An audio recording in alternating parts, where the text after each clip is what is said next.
Hello అండి, hi అందరికీ. ఇదిగోండి కిలో పచ్చి రొయ్యలండి. ఇవి మనం క్లీన్ చేసి పెట్టుకున్నాము. ఇప్పుడు ఇది మ్యాగ్నేట్ చేద్దామండి. ఇదిగోండి నూరి నల్ల వెల్లుల్లి అండి, 1 స్పూన్ వరకు. అలాగే కారం 1 స్పూన్నర వేస్తున్నానండి. ఇది మంట ఎక్కువ ఉండదు అన్నమాట కారం. అలాగే ఉప్పు కూడా 1 స్పూన్నర వేస్తున్నాను.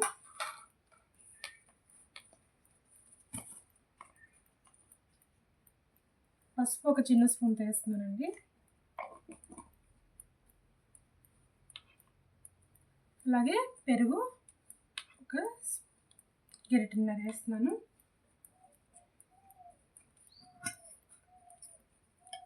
అలాగే 1 స్పూను నూనె అండి. ఇవన్నీ బాగా కలుపుకోవాలండి. ఈ ముక్కలకంతా పట్టేలాగా కలుపుకోవాలి.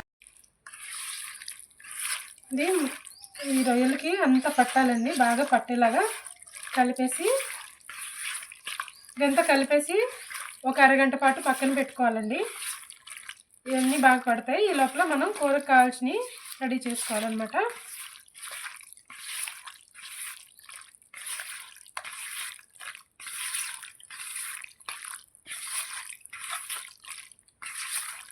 కావాలంటే ఫ్రిడ్జ్లో పెట్టుకోవచ్చండి, లేదు అనుకుంటే బయట కూడా ఉంచవచ్చు.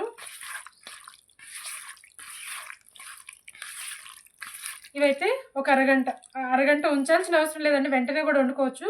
కాకపోతే ఎంతసేపు ఉంచితే అంతసేపు మనకి ముక్కలకి పడతాయి అన్నమాట. సరే, ఇది పక్కన పెట్టేసుకొని కూరకు కావాల్సినవి చూపిస్తానండి. ఇంకా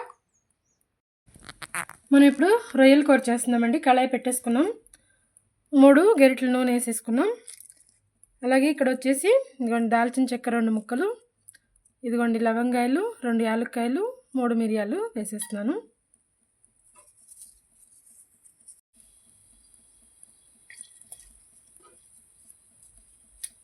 అలాగే 2 బిర్యానీ ఆకులు వేసేస్తున్నాను.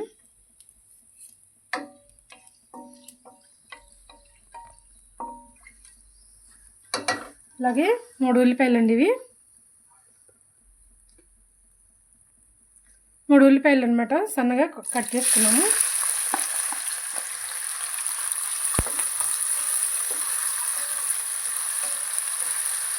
అలాగే 2 పచ్చిమిర్చి కూడా కట్ చేసుకున్నామండి, అది కూడా వేస్తాను. 2 రెమ్మలు కరివేపాకు,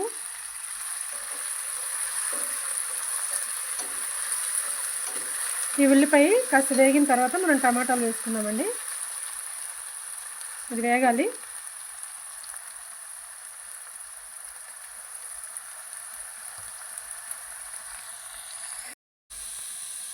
చూసారు కదా, ఉల్లిపాయలు కలర్ మారాయి కదా. ఇప్పుడు మనం టమాటా ముక్కలు వేసేసుకొని వేసుకోవాలండి.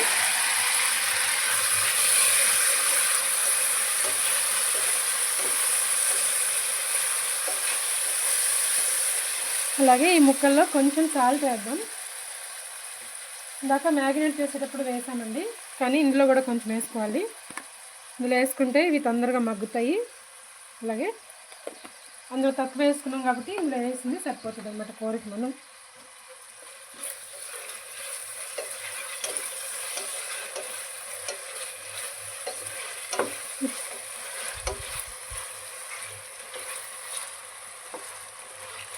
అలాగే నా వీడియో చూసేవాళ్ళు లైక్ చేయట్లేదండి, కొంచెం లైక్ చేయండి. మీకు ఏదైనా డౌట్ ఉంటే కూడా కామెంట్ చేయండి. అలాగే మీకు ఏదైనా నచ్చకపోతే కూడా కామెంట్ చేయండి. నా ప్రతి వీడియోలు చూడండి. కొత్తగా చూసేవాళ్ళు సబ్స్క్రైబ్ చేసుకోండి ప్లీజ్ అండి. ప్రతి ఒక్కరూ లైక్ చేయండి. అలాగే ఇప్పుడు మూత పెట్టేసుకొని 2-3 నిమిషాలకు ఒకసారి వేయించుకోవాలండి. ఈ టమాటాలు మెత్తగా ఉడికిపోవాలన్నమాట. తర్వాత మనం రొయ్యలు వేసుకోవాలి.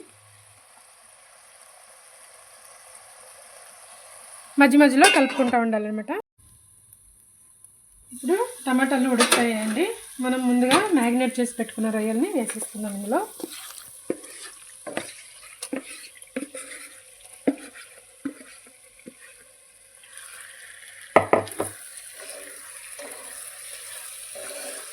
బాగా కలిపేసుకోవాలండి. కలిపేసుకొని ఇందులో ఇప్పుడే నీళ్ళు ఏం పోయకూడదు.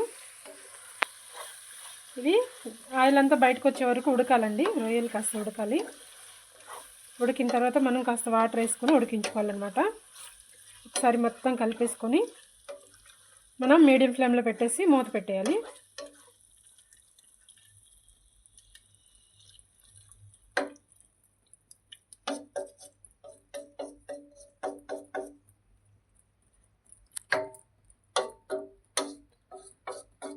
ఇప్పుడు మీడియం ఫ్లేమ్లో పెట్టేసుకొని మనం మూత పెట్టేసుకుందాం. 3-4 నిమిషాలకు ఒకసారి కలుపుకొని బాగా ఆయిల్ అంతా బయటకు వచ్చిన తర్వాత వాటర్ వేసుకుందామండి. మధ్యలో ఒకసారి చూద్దామండి. ఇదిగోండి, ఈ తడంతా కూడా మనం నీళ్ళేమీ వేయలేదండి. మనకి రొయ్యల్లో కొంచెం నీళ్ళు ఉంటుంది కదా, ఆ నీళ్ళు అనమాట ఈ తడంతా. అలాగే ఇదంతా ఎగిరిపోవాలండి. ఎగిరిపోయిన తర్వాతే మనం నీళ్ళు పోసుకోవాలి. అలాగే ఈ రొయ్యల్ని మనం మామూలుగా వంకాయలో కానీ ఇంకా వేరే వేరేగా కూడా వేసుకోవచ్చండి. చింత చిగురులో, గోంగూరలో వేసుకుంటే కూడా చాలా బాగుంటుంది. ఇంకాసేపు ఉంచుదామండి. కాసేపు ఉంచిన తర్వాత మనం నీళ్ళు పోసుకోవాలి. ఇప్పుడు చూద్దామండి ఒకసారి. ఇదండి, చూసారు కదా, ఇది చక్కగా ఉడికేసి ఆయిల్ కూడా బయటకు వచ్చింది కదా. ఇప్పుడు మనం వాటర్ వేసుకోవాలండి ఇందులో. ఇదిగోండి, ఇది ఒక గ్లాస్తో వేస్తున్నాను నేను.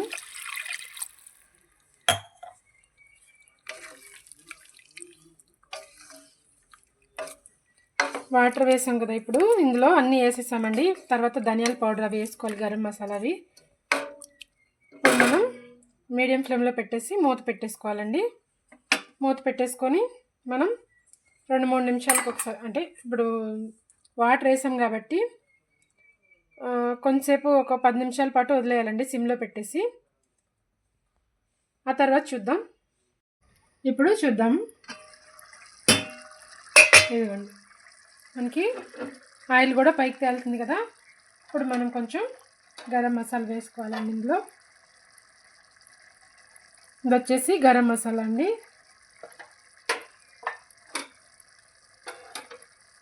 అలాగే ధనియాల పౌడర్ అనమాట. ఇది ఉట్టి ధనియాలేనండి, ఇంకేమీ వేయలేదు ఇందులో. ఒకసారి కలిపేసుకొని కొంచెం ఇవన్నీ కలిసే వరకు ఉంచుదామండి.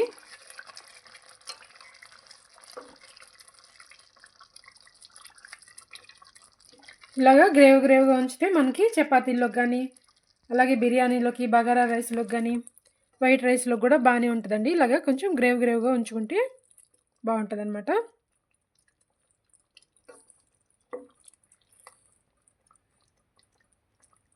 కలిపేసాం కదా. ఉప్పు కారం చూసుకొని ఇంకేమైనా పడితే వేసుకోవాలండి, ఇంకంతే.